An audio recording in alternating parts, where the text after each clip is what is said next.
روم ہے. درس مثنوی معنوی بڑے معروف شیخ صوفی عالم فاضل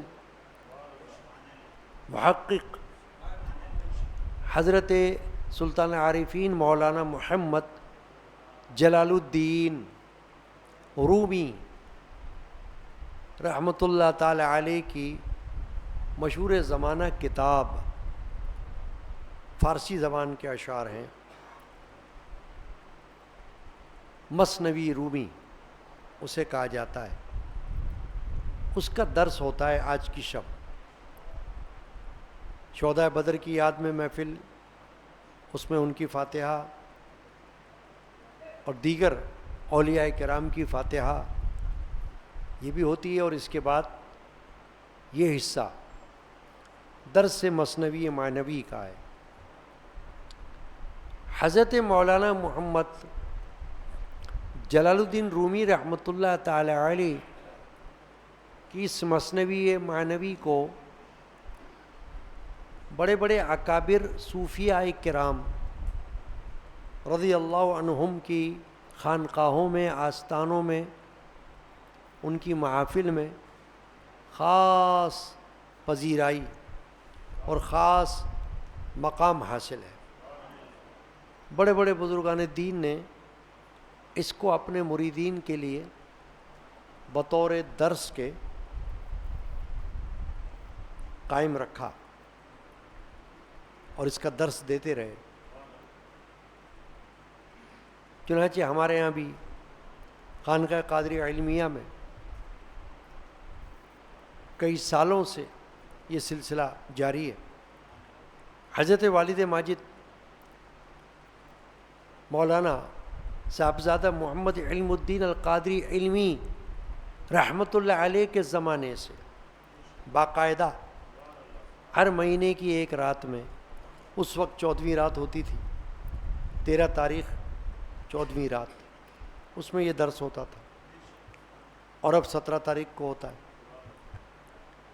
اور ویسے تو ہمارے ہاں کی محافل میں، تقاریر میں اکثر ہمارے مشائخ نے حضرت مولانا محمد جلال الدین رومی رحمۃ اللہ علیہ کی مثنوی شریف کے اشعار پڑھے ہیں اور ان کی تشریح کی ہے، تاکہ مولانا روم جو کچھ اپنے ماننے والوں کو، اپنے معتقدین کو جو پیغام دینا چاہتے ہیں وہ آپ کی مثنوی شریف میں موجود ہے. اور یہ مثنوی قرآن اور حدیث کے پیغامات پر مشتمل ہے. آج کی شب ایک حکایت ہے جس کا عنوان رکھا ہے مولانا روم نے، خوریدن روستائے در تاریکی شیر را بزن آنکے گاؤ است. ایک دیہاتی کا رات کے اندھیرے میں شیر کی پیٹھ پر ہاتھ پھیرنا، اس خیال سے کہ یہ گائے ہے، بیل ہے. اب یہ عنوان بنایا مولانا روم رحمۃ اللہ علیہ نے. یعنی ایک دیہاتی رات کے اندھیرے میں ایک شیر کی پیٹھ پر، کمر پر ہاتھ پھیر رہا تھا، یہ سوچ کر کہ یہ شیر نہیں، بیل ہے، گائے ہے، اس کی اپنی بیل، اپنا گائے ہے. مولانا روم رحمۃ اللہ علیہ اس حکایت کو بیان کرتے ہیں. روستائے گاؤ در آخر ببست شیر گاوش خرد و بر جایش نشست. مولانا روم یہ فرما رہے ہیں اپنے اس شعر میں کہ ایک دیہاتی یعنی ان پڑھ بندہ، گاؤں کا رہنے والا، دیہات میں رہنے والا، اس نے اپنا بیل، جس کو گاؤ مولانا روم نے یہاں کہا ہے، گائے سمجھ لیں آپ، اس کو باندھا آخر یعنی کھونٹی سے، وہ جگہ جہاں کے جانوروں کو باندھا جاتا تھا اس میں باندھا. شیر گاوش خرد و بر جایش نشست. مولانا فرما رہے کہ ایک شیر آیا، شیر جنگل کا بادشاہ، اور اس نے اس کی گائے کو کھا لیا. شیر نے گائے کو کھا لیا.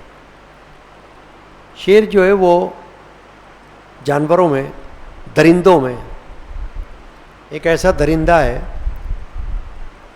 جس سے جنگل کے جانور ڈرتے ہیں، کیونکہ اس کے اندر درندگی ہے اور یہ جانوروں کو پکڑ لیتا ہے. شیر ہو یا شیرنی، دونوں کے اندر یہ خصلت ہے، کیونکہ ان کی خوراک گوشت ہے. گائے تو گھاس کھا لیتی ہے، چارہ، مگر شیر تو گھاس نہیں کھاتا، چارہ وغیرہ تو نہیں کھاتا. شیر کو تو گوشت چاہیے. تو وہ جہاں دیکھتا ہے کوئی ایسا جانور ہے گوشت والا، اس کو گرفت میں لیتا ہے، اس کا خون پیتا ہے، اور جب وہ ڈھیر ہو جاتا ہے تو پھر اور بھی شیر آ جاتے ہیں، مل کر اس کو کھاتے ہیں گوشت کو. مولانا فرما رہے ایک دیہاتی نے اپنی گائے آخر میں باندھی، یعنی اس جگہ، اس کھونٹی سے باندھی جہاں باندھتا تھا. تو کیا ہوا کہ ایک شیر آ گیا اور اس نے اس کی گائے کو کھا لیا، یعنی حملہ کیا، اس کو کھا لیا. روستائے شد در آخر سوئے گاؤ، گاورا میں جست شب کنج کاؤ. مولانا روم فرما رہے ہیں کہ دیہاتی تھوڑی دیر بعد اس طرف گیا، اپنے گائے کی طرف یا بیل کی طرف گیا. رات میں وہ تلاش کرنے والے کی طرح اپنے گائے کو ڈھونڈ رہا تھا، بیل کو. اندھیرا تھا تو وہ دیکھ رہا تھا کہاں ہے، اندھیرے میں نظر نہیں آ رہا بیل. دست میمالید بر آزائے شیر، پشت و پہلو گاہ بالا گاہ زیر. مولانا فرما رہے ہیں وہ دیہاتی، شیر بیٹھا ہوا تھا وہاں گائے کی جگہ. گائے کو تو اس نے کھا لیا تھا، خود اس جگہ بیٹھ گیا تھا جہاں اس نے گائے کو باندھا ہوا تھا. تو یہ دیہاتی جو تھا یہ شیر کے اعضاء پر، پیٹھ پر، کمر پر ہاتھ پھیر رہا تھا، کبھی پشت پر، کبھی اوپر، کبھی نیچے، جیسے کوئی گائے وغیرہ پر شفقت سے، محبت سے ہاتھ پھیرتے ہیں نا جانوروں پر، پالتو جانوروں پر. ابھی سے پتہ تو تھا نہیں کہ یہ شیر ہے. وہ کیا سمجھ رہا تھا رات کے اندھیرے میں کہ میری گائے ہے. کیوں کہ اس نے اپنی گائے کو باندھا تھا وہاں اس جگہ آخر میں. اب جب وہاں گیا تو اندھیرا تھا، جانور بیٹھا ہوا تھا، مگر گائے نہیں تھی وہ. کیوں کہ گائے کو تو شیر نے کھا لیا. اب شیر اس کی جگہ بیٹھا ہوا تھا. مولانا فرما رہے یہ ہاتھ پھیر رہا تھا شیر پر. گفت شیر الروشنی افزوں بدے، زہرا اش بدری دے دل خوں شدے ظہر اش بدری دے او دل خوں شدے. شیر نے اپنے دل میں کہا کہ یہ بے خبری میں ایسا کر رہا ہے، اگر روشنی ہوتی تو اس کا جگر پھٹ جاتا اور دل خون ہو جاتا.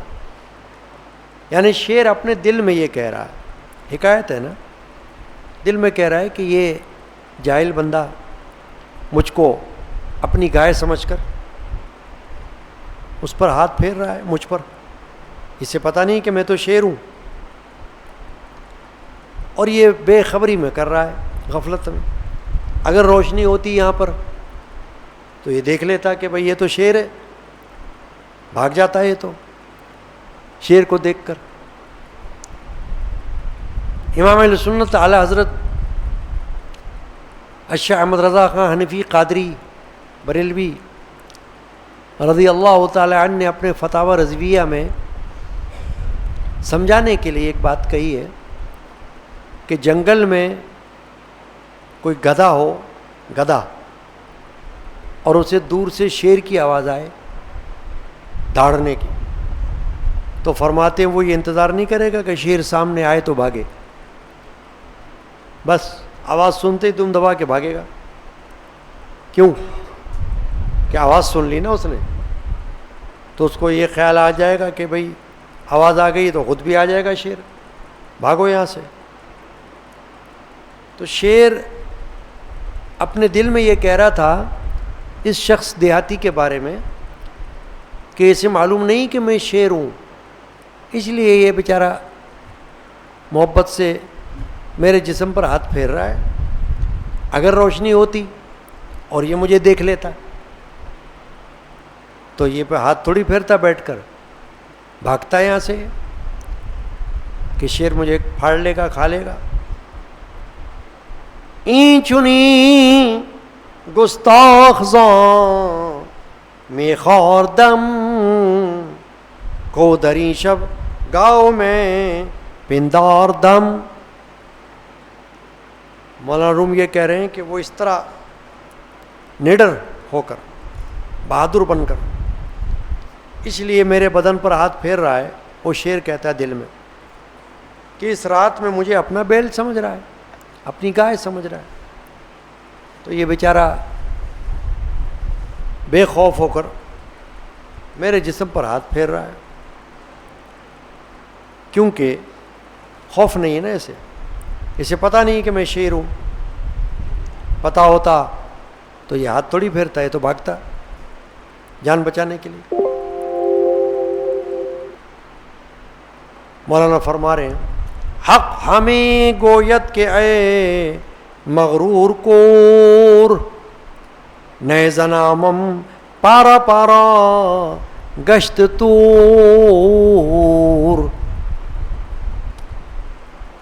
مولانا فرما رہے ہیں اسی طرح اللہ تعالیٰ یہ فرماتا ہے کہ اے دھوکہ کھانے والے اندھے، کیا میرے نام سے تور پارا پارا نہیں ہوا؟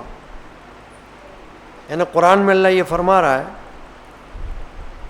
کہ اے بندے، دھوکہ کھانے والے، کیا تو دیکھتا نہیں کہ قرآن کے اندر یہ موجود ہے کہ کوہ طور جہاں موسیٰ علیہ السلام نے اللہ سے درخواست کی تھی اپنا جلوہ دکھانے کی، تو ابھی تو جلوہ بہت دور کی بات تھی، صرف اللہ نے نور کی ایک تجلی فرمائی، اپنے نور کی تجلی کوہ طور پر. تو مولانا روم فرما رہے ہیں کہ اس کو نہیں پتہ دیہاتی کو کہ کوہ طور بھی پارا پارا ہو گیا تھا. تو اللہ تعالیٰ بندے سے یہ فرماتا ہے کہ اے دھوکہ کھانے والے اندھے، کیا میرے نام کا اثر اور میرے نام کی تجلی قرآن میں تو نے نہیں پڑھی کہ کیا اس کے اندر تاثیر ہے؟ بات کیا تھی؟ قرآن مجید میں اللہ تعالیٰ نے حضرت موسیٰ علیہ السلام کا ذکر فرمایا کہ انہوں نے اللہ کی بارگاہ میں عرض کیا تھا، ربی ارینی انظر الیک، اے میرے پروردگار مجھے اپنا آپ دکھا دے تو، یعنی میں تیرا دیدار کرنا چاہتا ہوں، تو مجھے اپنا جلوہ دکھا دے اے اللہ۔ موسیٰ علیہ السلام کہہ رہے تھے، قرآن میں ذکر ہے اس کا سورۃ الاعراف میں۔ تو مولانا روم فرماتے ہیں کہ جب انہوں نے یہ درخواست کی اللہ سے، حضرت موسیٰ علیہ نبی نے،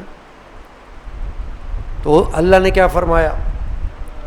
قال لن ترانی، اللہ نے فرمایا تم مجھے نہیں دیکھ سکتے، یہ تمہاری خواہش تو ہے، مگر تم میرا جلوہ دیکھنے کی تاب نہیں لا سکتے اے موسیٰ۔ وَلَكِنْ انظر إِلَى الْجَبَلِ فَإِنِ اسْتَقَرَّ مَكَانَهُ فَسَوْفَ تَرَانِي، ہاں اے موسیٰ آپ پہاڑ کی طرف نظر ڈالیں، اگر وہ اپنی جگہ قائم رہا تو پھر تم بھی مجھے دیکھ لو گے۔ یعنی پہلے میں پہاڑ پر اپنی تجلی کرتا ہوں، جلوہ نور کا، روشنی پھینکتا ہوں پہاڑ کے اوپر جو خاص میرے ذات پاک کے نور کی روشنی ہے، اگر تو پہاڑ ٹھہرا رہا تو پھر تم بھی مجھے دیکھ لو گے۔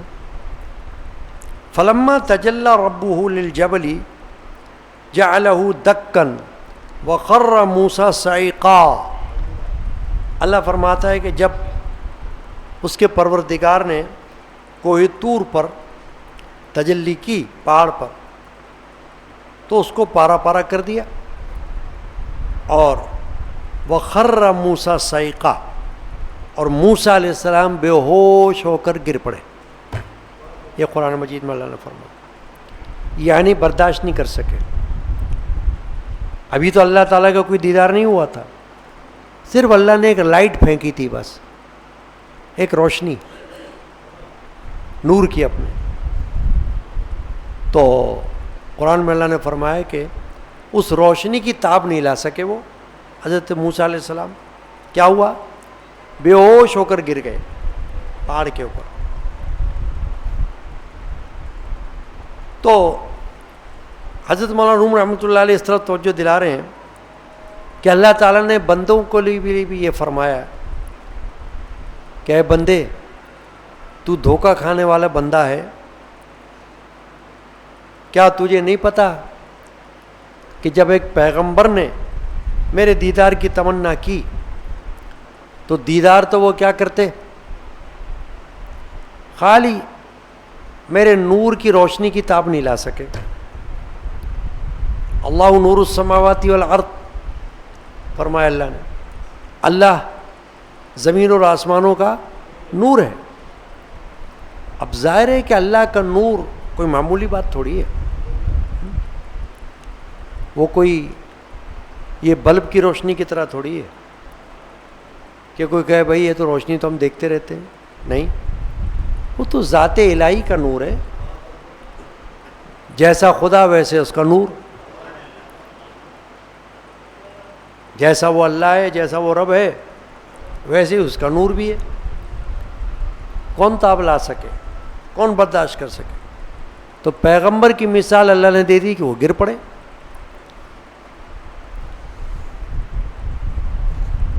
کہ لو انزلنا کتابا للجبل لانصدع ثم انقطع ثم ارتحل۔ اب مولانا رحمۃ اللہ علیہ اس طرف توجہ دلا رہے ہیں کہ قرآن مجید میں اللہ نے فرمایا لو انزلنا ھذا القرآن علی جبل لرأیتہ خاشعا متصدعا من خشیۃ اللہ،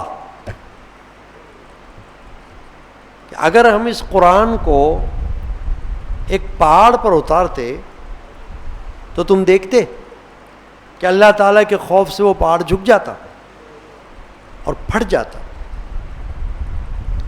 یعنی اللہ نے فرمایا کہ خالی تم کو یہ مثال سنو تم کہ اگر ہم یہ قرآن اپنا جو اپنے حبیب محبوب کے قلب اطہر پر ہم نے نازل کیا ہے، انہوں نے اس کو برداشت کیا، انہوں نے تحمل کیا، اگر ہم اس قرآن کو کسی پہاڑ پر اتار دیتے تو پہاڑ بھی اس کی قوت سے، اس کی طاقت سے پاش پاش ہو جاتا،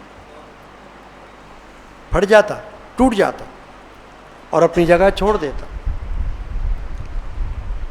چنانچہ قرآن مجید کی سورۃ الحشر میں یہ آیت شریفہ موجود ہے، لو انزلنا هذا القرآن على جبل لرأيته خاشعا متصدعا من خشیۃ اللہ. اگر ہم اس قرآن کو ایک پہاڑ پر اتار دیتے تو تم دیکھتے کہ وہ اللہ تعالیٰ کے خوف سے جھک جاتا اور پھٹ جاتا.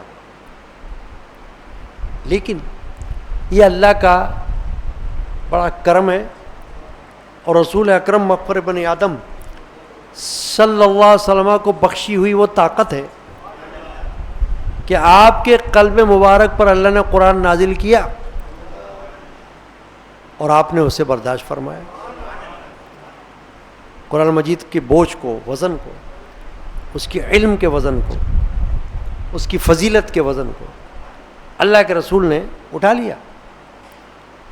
لیکن اللہ فرماتا ہے یہ تو اگر ہم پہاڑ پر ڈالتے نا تو پہاڑ بھی نہیں اٹھاتا.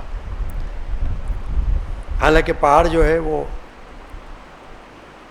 پتھر کا ہے، انسان تو نہیں ہے کہ جو دب جائے گا، مگر پہاڑ بھی ہمارے کلام کا وزن نہیں اٹھا سکتا. تو یہ تو اللہ کا کرم ہے کہ اللہ نے اپنے حبیب محبوب کو ایسی طاقت اور ایسی شان عطا فرمائی کہ پورا قرآن ان پر اترتا رہا اور وہ اس کو برداشت کرتے رہے. وحی نازل ہوتی رہی، کبھی ایک آیت، کبھی ایک سے زیادہ آیات، کبھی ایک سورت، کبھی ایک سے زیادہ صورتیں مختلف مواقع پر نازل ہوتی رہیں اور تقریباً 23 سال کے عرصے میں قرآن مجید مکمل ہو گیا.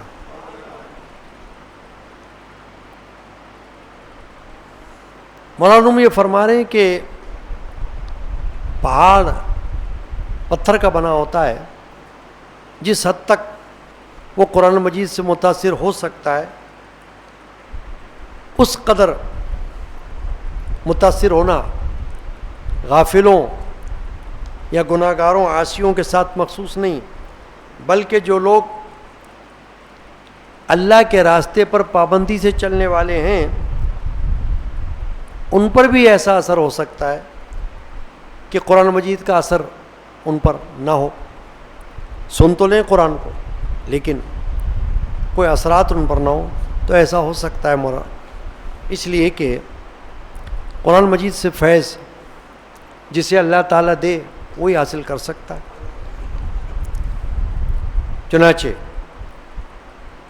اب مولانا روم رحمۃ اللہ علیہ کوہ احد کے بارے میں فرما رہے ہیں. پہلے تو کوہ طور کا ذکر ہوا موسیٰ علیہ السلام کے حوالے سے، اب کوہ احد فرما رہے ہیں.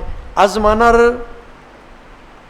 کوہ احد واقف بدے پارا گشتے او دلش پرخوں شدے.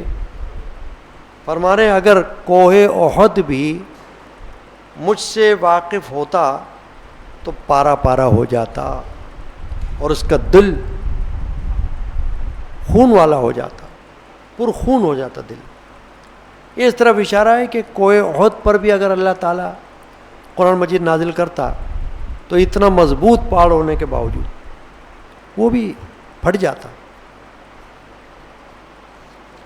احد کے بارے میں آپ نے حدیث پاک سنی ہوگی کہ اللہ کے رسول صلی اللہ علیہ وسلم نے یہ فرمایا ہے کہ یہ جبل احد ہم سے محبت رکھتا ہے اور ہم اس سے محبت رکھتے ہیں.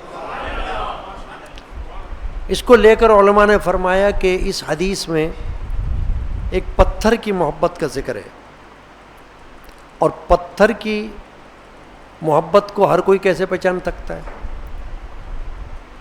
پہاڑ کیا محسوس کر رہا ہے، ہم جیسوں کو کیا پتہ چلے؟ یہ تو اللہ کے رسول کی شان ہے کہ رسول اللہ صلی اللہ تعالی علیہ وآلہ وسلم نے پہاڑ کی کیفیت کو محسوس فرما لیا۔ دیکھیں نا، ایک حدیث موجود ہے کہ حضور نبی کریم صلی اللہ علیہ وسلم حضرت عمر بن خطاب، حضرت عثمان غنی اور حضرت صدیق اکبر رضی اللہ تعالیٰ عنہ کے ساتھ پہاڑ پر چڑھے تو پہاڑ شوق سے ہلنے لگا، تو رسول اکرم صلی اللہ علیہ وسلم نے اس پہاڑ پر اپنا قدم مبارک زور سے مارا اور یہ فرمایا، اے پہاڑ ٹھہر، تھم، رک، اس لیے کہ تیرے اوپر ایک اللہ کا رسول ہے، ایک صدیق ہے اور 2 شہید ہیں۔ صدیق اکبر بھی ہیں، عمر بن خطاب بھی ہیں، عثمان غنی بھی ہیں اور رسول پاک بھی۔ تو پہاڑ ہلنے لگا تھا تو حضور نے قدم مارا، مشہور حدیث ہے، اور اس کو کہا کہ پہاڑ رک جا، سنبھل، ٹھہر، تجھ پہ اللہ کا رسول ہے اس وقت پہاڑ کے اوپر، ایک صدیق ہے اور 2 شہید ہیں۔ یعنی حضور نے پیش گوئی حضرت عثمان غنی اور حضرت عمر بن خطاب کی فرما دی تھی کہ ان کو شہید کیا جائے گا، وہی ہوا۔ اب آپ دیکھ لیں، آپ زندگی میں اللہ کے رسول ان کے یہ فرما رہے ہیں کہ یہ دونوں شہید ہوں گے، اور وہی ہوا کہ وہ دونوں شہید ہوئے۔ اس سے رسول اکرم علیہ الصلاۃ والسلام کی قول کی حقانیت، سچائی پتہ چل رہی ہے۔ چنانچہ یہ بھی معلوم ہو رہا ہے کہ حضور پہاڑ کی محبت سے بھی واقف ہیں، کیونکہ پہاڑ عہد کا ذکر کیا ہے نا، اور آپ نے حدیث سنی، حضور نے فرمایا یہ پہاڑ ہم سے محبت رکھتا ہے اور ہم اس سے محبت کرتے ہیں۔ تو اس سے یہ پتہ چل رہا ہے کہ اللہ کا نبی اور اللہ کا رسول پہاڑ کی زبان بھی سمجھتا ہے، پہاڑ کے دل کا حال بھی سمجھتا ہے، اس کی کیفیت کو بھی سمجھتا ہے، تبھی تو پتہ چل رہا ہے نا۔ عام بندے کو کیا پتہ چلے کہ پہاڑ ہم سے محبت رکھتا ہے یا نفرت رکھتا ہے؟ ہمیں کیا پتہ؟ یہ تو اللہ نے اپنے رسول کو، اپنے حبیب محبوب کو یہ شان عطا فرمائی کہ وہ پہاڑ کی کیفیت کو محسوس کرتے۔ تو مولانا نے فرمایا کہ اگر کوہ احد بھی ہوتا، وہ مجھ سے واقف ہوتا، تو وجد کی شدت سے پارا پارا ہو جاتا اور اس کا دل پرخون ہو جاتا، دل خون والا ہو جاتا۔ لیکن انسان ہے، اس پر اثر نہیں ہوتا، کیونکہ اس کی جو عقیدت محبت ہے وہ ویسی نہیں۔ پھر ایک خوبصورت شعر لاتے مولانا روم، فرما رہے ہیں، از پدر ورنادریں، از پدر وز مادر این بشنیدائے، لا جرم غافل دریں پیچیدائے۔ مولانا محمد جلال الدین رومی رحمۃ اللہ فرما رہے ہیں کہ تم نے اپنے ماں باپ سے سن سن کر رٹ لیا تعلیمات کو، دین کی، اسلام کی، اللہ کے نام کو رٹ لیا، اور تم غافل رہے، غافلانہ اس میں لگے ہوئے ہو، اور کوئی اثر تم پر ہوتا نہیں۔ یعنی اللہ کے کلام کو تم پڑھتے ہو، مگر مولانا فرما رہے ہیں کہ رسماً پڑھتے ہو یا عادتاً پڑھتے ہو، اخلاص کے اعتبار سے نہیں پڑھتے، عشق کے اعتبار سے۔ تو مولانا فرما رہے ہیں کہ جس طرح کوئی اپنے ماں باپ سے باتیں بچہ سیکھتا ہے، گھر کے اندر الفاظ سیکھ لیتا ہے، وہ بولتا ہے، اب اس کو اس چیز کی حقیقت تو پتہ نہیں ہوتی، گہرائی، وہ تو صرف اس چیز کے نام سے واقف ہو جاتا ہے کہ میری ماں میرا باپ کس نام سے اس چیز کو پکار رہے ہیں، وہ بھی پکارنے لگ جاتا ہے۔ تو مولانا فرما رہے ہیں کہ اے لوگو، تم نے اس بچے کی طرح اپنے ماں باپ سے سن سن کر رٹ لیا، تم نے خود اپنی محنت سے جستجو اور تلاش نہیں کی اللہ تعالیٰ کے راستے کی، اور اللہ تعالیٰ کے محبت کی تلاش تم نے خود نہیں کی۔ فرما رہے ہیں گر تو بے تقلید ازو واقف شوی، بے نشان بے جائے چوں حاطف شوی۔ فرما رہے ہیں اگر تم اس نام سے باپ دادا کی تقلید کو چھوڑ دو، چھوڑ کر تحقیق سے واقف ہو جاؤ، تو پھر غیب سے پکارنے والے فرشتے کی طرح تم بے نشان اور بے پتہ ہو جاؤ۔ کیونکہ حاطف کہتے ہیں اس فرشتے کو جو اللہ کا کوئی پیغام تمہارے پاس لے کر آ جائے لیکن نظر نہ آئے تمہیں، وہ خود صرف آواز آ جائے اس کی، اس کو کہتے ہیں حاطف غیب، کہ غیب سے آواز دینے والے نے آواز دی۔ چنانچہ جس طرح وہ فرشتہ نظر نہیں آتا، مولانا روم فرما رہے ہیں کہ تم بھی غیب سے پکارنے والے فرشتے کی طرح بے نشان اور بے پتہ ہو جاؤ۔ یہ جو باپ دادا کی تقلید ہے کہ سن سن کر خالی پیچھے چلنا، خود نہ سیکھنا، خود اس کی جستجو نہ کرنا، فرما رہے اس کو چھوڑ دو۔ بشنوئی قصہ پے تحدید را تا بدانی آفت تقلید را۔ اب مولانا فرما رہے ہیں کہ تم بطور تنبیہ کے یہ قصہ سنو جو میں نے سنایا، تاکہ تقلید کی آفت تمہیں معلوم ہو جائے کہ اگر بے سمجھے خالی کسی کو فالو کرتے رہو، شعور پیدا نہ کرو، تو اس کا نقصان بھی ہو سکتا ہے۔ تو آگے بھی ایک حکایت مولانا روم بیان کر رہے ہیں، وہ کہہ رہے ہیں کہ اس سے پتہ چلے گا کہ اندھی تقلید، اس کو کہتے ہیں اندھی تقلید، کہ معلوم کچھ بھی نہ ہو بس۔ البتہ نبی کی تقلید، صحابی کی تقلید، اہل بیت کی تقلید اور ولی کی تقلید، یہ دوسری بات ہے۔ عام آدمی کی تقلید میں ہم کو سوچنے کی ضرورت ہوگی کہ کیا یہ جو کچھ کر رہا ہے یا جو کچھ کہہ رہا ہے یہ کتاب و سنت کے مطابق ہے یا نہیں ہے، یا ایسے اپنی طرف سے چھوڑ رہا ہے۔ لیکن نبی اور رسول اور صحابی اور ولی، ان کے بارے میں ہمیں محتاط رہنا ہوگا کہ ان کی جو بات ہمارے پاس سامنے آ جائے اس پر یہ سوچنے کی ضرورت نہیں ہے کہ بھئی انہوں نے کس طرح یہ معلوم کیا ہوگا، کیسے کیا ہوگا۔ ہمارے لیے اتنا کافی ہے کہ یہ کسی نبی کا فرمان ہے، یہ کسی ولی کا فرمان ہے، یا یہ کسی صحابی کا یا اہل بیت کا فرمان۔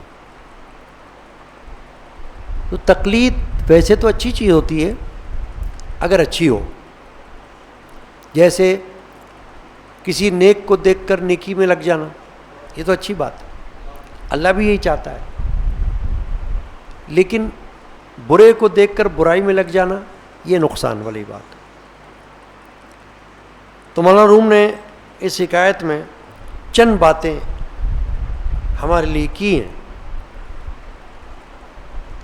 ایک تو یہ کی ہے کہ جب بندے کو کسی چیز کا صحیح پتہ نہ ہو تو وہ اپنے خیال سے اسے مقرر کر لیتا ہے کہ یہ کیا ہو سکتی ہے اپنے خیال سے، کیونکہ اس کو حقیقت نہیں پتہ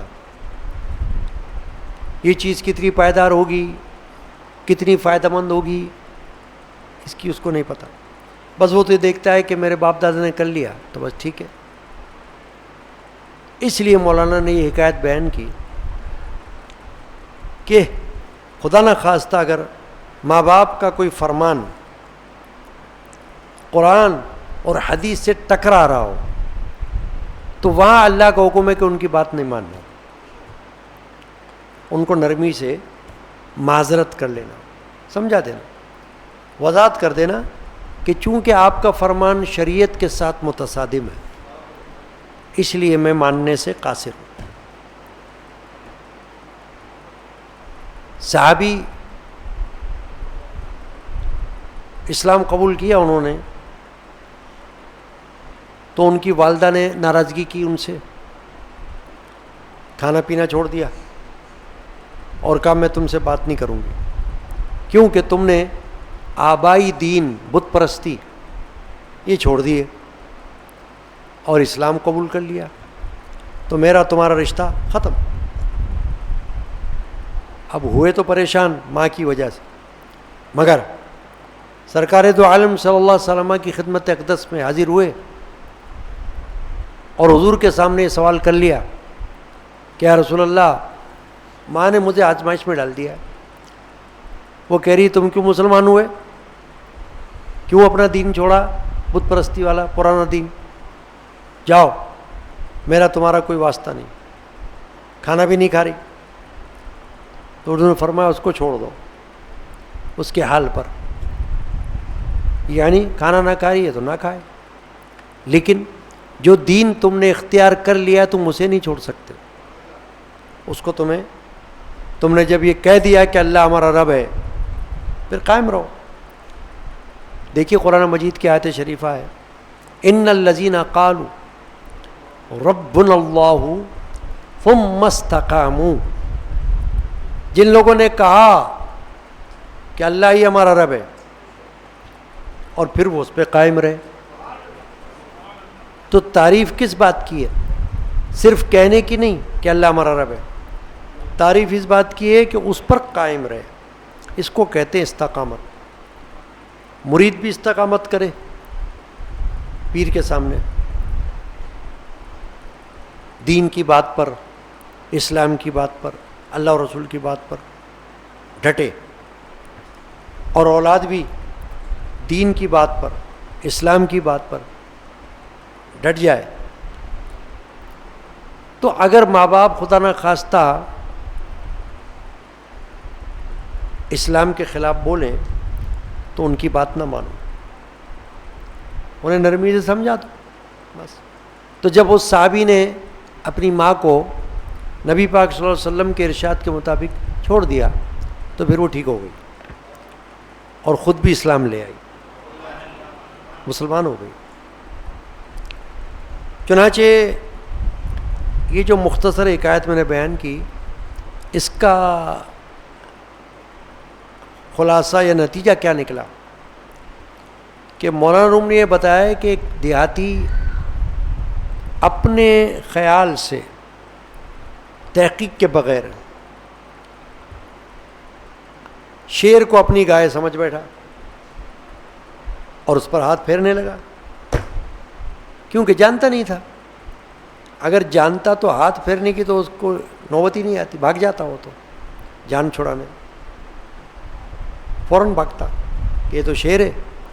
تو شیر نے کیا کہا دل میں کہ یہ جانتا نہیں ہے، بیچارہ نادان ہے. میں چھوٹا تھا بچپن میں تو حضرت سید مرشدی جدی رحمۃ اللہ علیہ گھر میں آرام فرما تھے، تو پتہ نہیں کوئی بات ہوئی ہوگی، ایسی ذکر چلا ہوگا، تو آپ نے ایک جملہ فرمایا جو مجھے یاد ہے. آپ نے فرمایا کہ شیر کو اللہ تعالیٰ نے ایسی طاقت بخشی ہے کہ اگر وہ شعور میں آ جائے تو یہ پنجرا اس کے لیے کچھ بھی نہیں ہے، پنجرے کو بھی توڑ کر باہر آ جائے گا، لیکن اللہ نے اس کو وہ شعور نہیں دیا. جب پنجرے میں اس کو بند کر دیا تو اس کو اللہ تعالیٰ نے اس طرح کر دیا کہ جیسے میں تو باہر نہیں آ سکتا، جیسے کہ شعور ہٹا دیا اللہ نے اس کا. اگر اسے شعور دے دیتا اللہ تو پھر اس کی طاقت ایسی ہے کہ وہ پنجرے کو توڑ کر باہر آ جائے. تو مولانا روم نے یہ بتایا کہ دیکھو شیر اتنا بڑا جانور طاقتور، اور یہ بندہ اپنی غفلت میں اس پر ہاتھ پھیر رہا ہے، تو اس کی وجہ یہی تھی کہ وہ جانتا نہیں تھا کہ یہ کیا ہے. اسی طرح مولانا فرماتے ہیں کہ لوگ قرآن پڑھتے ہیں، جانتے نہیں کہ قرآن کی اہمیت کیا ہے، قرآن کی وقت اور فضیلت کیا ہے. لوگ اللہ کا نام پڑھتے ہیں، جانتے نہیں کہ اللہ کے نام کی طاقت کیا ہے. رسمی طور پر پڑھتے ہیں، عادت کے طور پر پڑھتے ہیں، یا پھر مطلب کے لیے پڑھتے ہیں.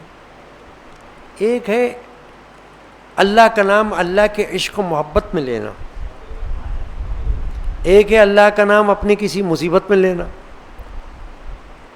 تو اللہ کا نام تو دونوں طرف طاقت رکھتا ہے، عشق و محبت میں بھی اس میں طاقت ہے اور مصیبت کے وقت بھی اس میں طاقت ہے. مگر دیکھنا یہ کہ جو بندہ اللہ اللہ کہہ رہا ہے وہ کس حوالے سے کہہ رہا ہے. ایک جگہ مولانا روم نے یہ فرمایا ہے کہ بندہ اللہ کا ذکر کرتا ہے، بے سوچے سمجھے کرتا ہے، اس کے ذکر اللہ کی فضیلت اور وقت سے آگاہ نہیں ہے، تو اس کے دل پر وہ اثر نہیں ہوتا جو اثر ہونا چاہیے، جو تقاضا ہے. اور اس لیے نہیں ہوتا کہ وہ اللہ کا نام اس عشق محبت سے نہیں لے رہا ہے، اپنی عادت کے طور پر لے رہا ہے، رسمی طور پر لے رہا ہے، تو بس اسی حد تک ہے.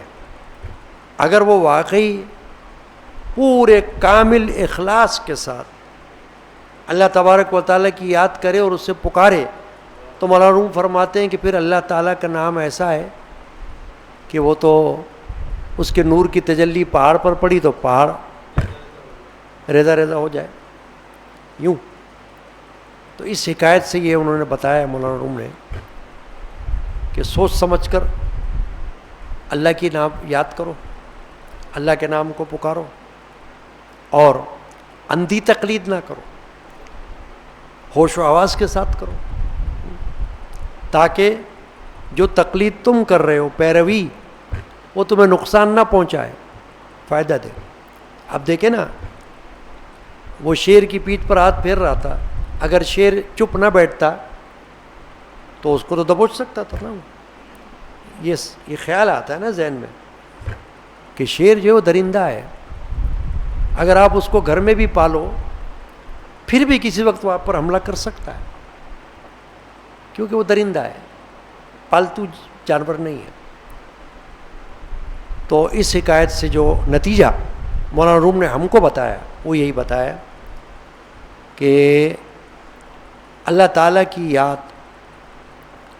اس کے نام پاک کی عظمت کو سمجھ کر کرو، اندھا دھن نہ کرو، فضیلت کو سمجھ کے اس کی یاد کرو، اور پھر دل سے کرو، اخلاص سے کرو، تاکہ اس کے اثرات تمہارے قلب کے اوپر روشن ہو جائیں. جیسے پہاڑ پر اثر ہو گیا تو ایسے ہی تمہارے جسم پر اثر آ جائے. اللہ تعالیٰ جو کچھ ہم نے آج سنا اس کو سمجھنے کی اور یاد رکھنے کی ہمیں توفیق عطا فرمائے. ببرکت بسم اللہ الرحمن الرحیم. ہے روح افزا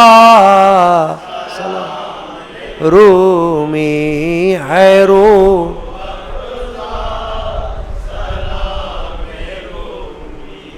حیات